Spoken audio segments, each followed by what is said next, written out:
sorting and clearing out in the house. It's not sprinting. Oh, look at this, it's spreading all over the place. Of getting and clearing out the house. I felt energized. I felt uplifted. I felt, oh, it was amazing. It was an amazing feeling to achieve something like that. Because so much of our stress and the negative feelings come from disorder and untidiness and clutter, and both in our lives and in our homes and relationships, and occasionally it's so helpful to tackle them, to deal with them.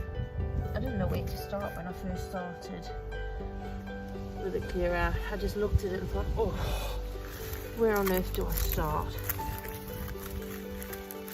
And I just took one corner, started clearing out. As I started clearing out, I saw another bit that could be done, tackle that, and then another and another, and it just snowballed, and it just, it's not just, it's incredible, you can't say just, it just seems diminished. And I just made a little start on trimming the old flower spikes from the plant. And that's how I felt in the house, just tackling one little bit, felt like, oh, it already looks better. But once you notice one thing, you notice another thing, oh, that needs doing as well, and then that, and then that. Before you know it, you've achieved a huge amount. I remember reading a story once of a little boy who was helping his father on a small holding or farm or whatever it was, market garden, and it was his chore to do the weeding in between the rows. And he complained about it. He wanted, obviously, as a child, wanted better things to do than working in the garden or field or whatever it was. And it seemed such a big, daunting task. He said, I would never get it finished. And his dad said, look, take a stone, throw it ahead of you a few feet, and work on that bit up to the stone. Keep your eyes down on what you're doing. Work up to the stone. And he kept doing that. Before he knew it, he was at the end of the row, and then another row, and the job was done. And I think the point of the story was that if something seems overwhelming and too big a job to do, you don't know where to start, take a small bite, just a small section, a small job, and tackle that one. Then move your goalpost and tackle that one, and so on and so on, and before you know it, you've done a whole job. And it feels amazing. You feel like you've achieved something that you didn't think you could start with. That is what I find amazing about clearing out and sorting out and putting in order, and everything just seems lighter and more positive. And yes, there's still a load of rubbish going on in the world and in the neighbourhood and everything units and all sorts, but it also opens your eyes to the good things. When you're feeling positive, you can see the good things. Is that my garden now? It might look a bit untidy because it's not quite the beautiful spring garden I'd like it to be, full of beautiful bedding flowers, blooms and bloom in abundance. But if you look closely, you will see a great deal more. Look at that mascara leaves coming up. They're going to be sending flowers soon.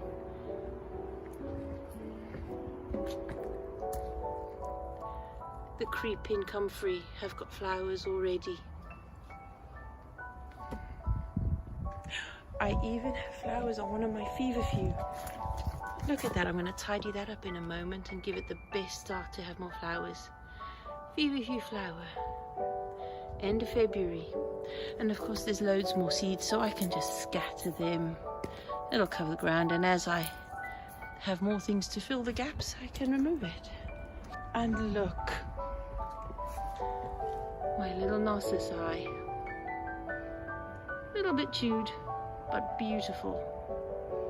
Flowers about to open. Today there's sunshine. Look. You see? Even the bay is getting flowers. It doesn't often happen, but my bay tree is getting flowers. That's it.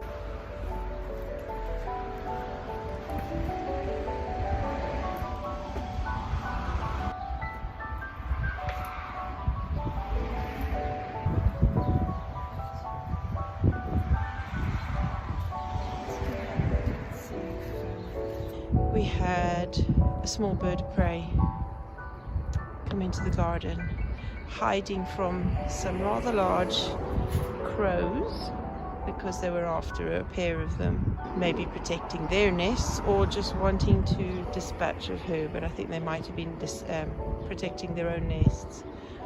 This was such a pretty small bird of prey. We did chase the crows off so she could get away, because she went in under there to escape, and one crow landed right there and was just about to go under there, and we chased them off just to spare her. We do have wildlife come into the garden, and this here sloe that's grown into a small standard is getting beautiful buds. But look here, this sloe or blackthorn is in flower, and the hawthorn is also getting buds. Hazel is getting buds as well. Look at that. The lilac, look, the lilac is getting buds too. Chilean guava's gone over now. Evergreen, but ooh, this compost bin is warm. Oh my, that's hot. Oh, look at all those worms. Look at them. Millions and millions of them. You guys are going to get squashed when I put the lid down. Go on. Go back in. Oh my gosh, look at them. Look at them. Okay, let's put you back in there then. Keep it nice and warm. Oh, the lemon balm has come back, look. I'm going to have to move it away from there because the astilbe is here, and I don't want to lose that. It struggles. See, some of it's still here. So it struggles here against the lemon balm, so I might have to move the astilbe because the lemon balm's quite happy and it's spreading. It's walking. Still got to dig up some of them Jerusalem artichokes. I don't even know how they're doing. I better get some up. We can use some. I cannot remember what the bulbs are called that are coming up here. Very pretty purpley blue little things. Can't remember what they're called. And the holly, that's supposed to be a small standard, so I need to trim that. It's about to flower. Should I leave it? Oh, look at the heady balls. That is so pretty. And that fern. Hostas have never survived in here, and normal ferns not either. There's some Jerusalem artichokes in here I need to look for. Those daylilies need splitting. I really need to split them, which is great because then they'll spread. I'll move them around the garden and get some more. Cleavers are coming back, so that's good. And I'm hoping soon to see some more ladies' bed straw, because apparently somebody told me you can use the ladies' bed straw in making vegan cheese from plant milk. Some more muscari there, some little daffodils. Oh, the bird food has sprouted. That rose, that one has been in here since before we moved in. It was a red rose and it turned white. That's the wild the elephant garlic. I need to get some up. That is the primroses. I did see flowers on the primroses the other day. Where have they gone? There's no flowers on them right now. Maybe they've been eaten by the snails. Oh, don't you just love days like this? It just feels like suddenly, since I've had that mad rush of spring cleaning and clearing out, that suddenly spring seems to be arriving. So, has my spring cleaning brought spring to my garden? At least in my little corner? At least for a bit. Oh look, there they are. There's some flower buds for the primroses. I can't wait for them. And then the campanula. They will soon be flowering too. And the strawberries will be spreading, and it's all so exciting. Oh, and guess what else? I think I mentioned it in the last video. Oh, this is the jostaberry, I think. Getting buds. And my other lilac. This one was always supposed to be a yellow lilac. But the only flowers we ever got off it was one truss, and they were white. They certainly were not yellow, and I wanted yellow. And my dear friend who bought me a yellow magnolia, and I planted it, and it died because we had a very harsh winter once and it didn't like the wind. Look. Well, what was going to be a pretty little bistro garden corner has had to become a bin storage space. So the council have given us new bags for separating out recycling. Let's not get me started on that. So we had to find some way of stopping the bags from blowing around and looking untidy. So hubby built me a bin tidy. I'll call it a bin tidy. And look, even in the shade, the Russian kale is looking good. The strawberries are still fine. And I knocked all the figs off my fig tree. But that's fine. It'll give me more. Aquilegia about to start sending up flower stalks. And the rose has not lost its leaves over winter, which proves just how mild our winter has been. It's still been like this, really. So it proves we've had quite a mild winter. Oregano needs trimming. We still have some crocus, look.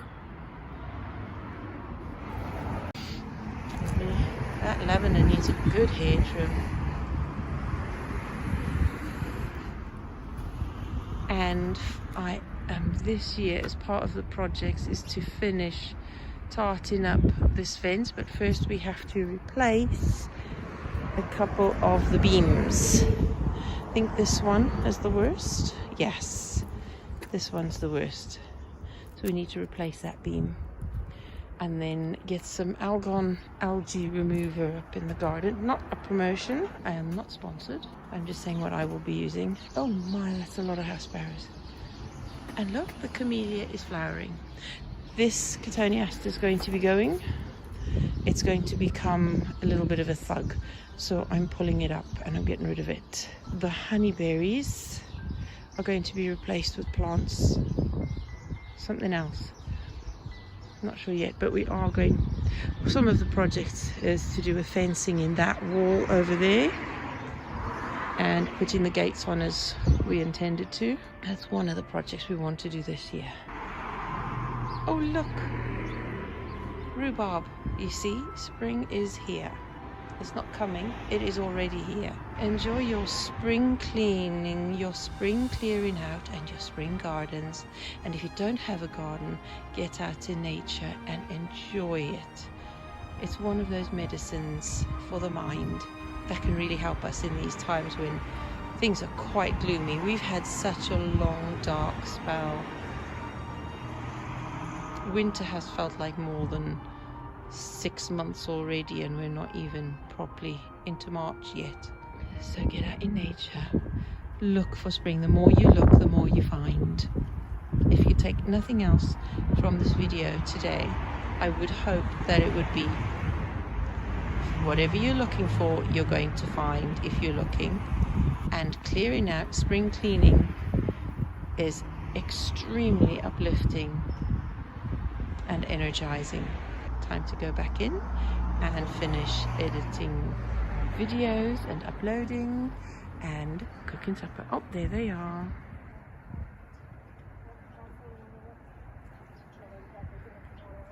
We get loads of them in this garden. Every year we have a minimum of around 25, and some of them are here all at the same time. They love our garden. There's water, there's food, both given by us and all the bugs in the ground and on the plants, and there's shelter, so they love our garden. The house sparrows certainly are not on the endangered list in our garden. Oh, look, look, look, my tulips. They will soon be here. And you know, I have never lifted them. I think this year I'll have to lift them after they've died down. And we need some more stones to finish prettying up the edges of the garden projects.